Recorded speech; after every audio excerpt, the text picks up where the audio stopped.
"Hi, this is me," anonymously.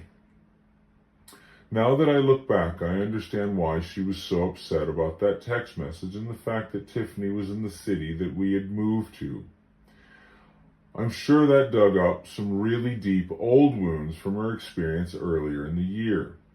So we're getting up around Christmas and she got a phone call to go do some work. This will probably be one of the first times she and I are not in each other's presence since she flew over in September.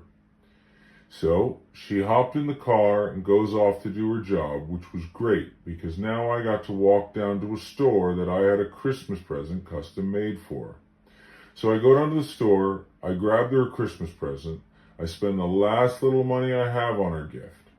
The remainder of the money I have is so that we can make it back to the original city after Christmas.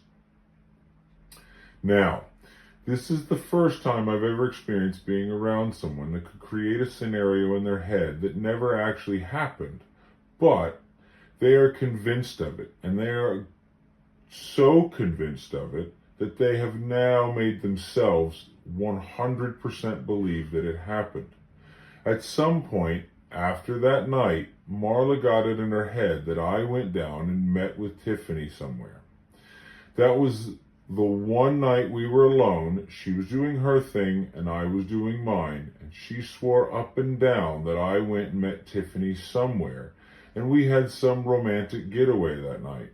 I tried for hours to explain to her that none of that happened, but no matter how much logic I threw at it, no matter how much I tried to explain to her that it never happened, I could never change her mind.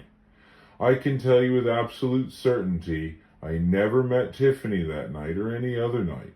I was still getting yelled at about it 15 or 16 years later. It never ended. However, I noticed over the years that if I didn't argue back and I just let her wind herself up and wind herself back down, that was the easier and safer route to go than argue or try to calm the situation down. Then, not too long after that, we went and visited Blanche at her job. Now, Blanche and Marla are supposed to be best friends, but Blanche proved she was either not that good of a friend or they were nowhere near best friends.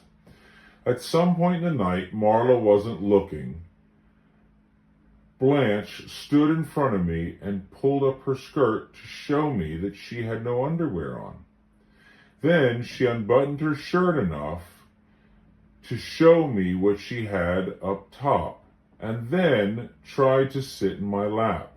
Fortunately for me, and unfortunately for Blanche, Marla saw all of this and was absolutely furious that Blanche, but fortunately for me, Marla also saw that I was not into it, and when Blanche tried to sit in my lap, I damn near pushed her onto the ground because I felt like it was so inappropriate. Fast forward a couple weeks and we spent our first Christmas together, just the two of us, and everything surprisingly went well. She hadn't forgotten about Tiffany, but she was letting it go for now. Either the day after Christmas or the day after that, we pack up the truck again and head back across the country to move back where this all started.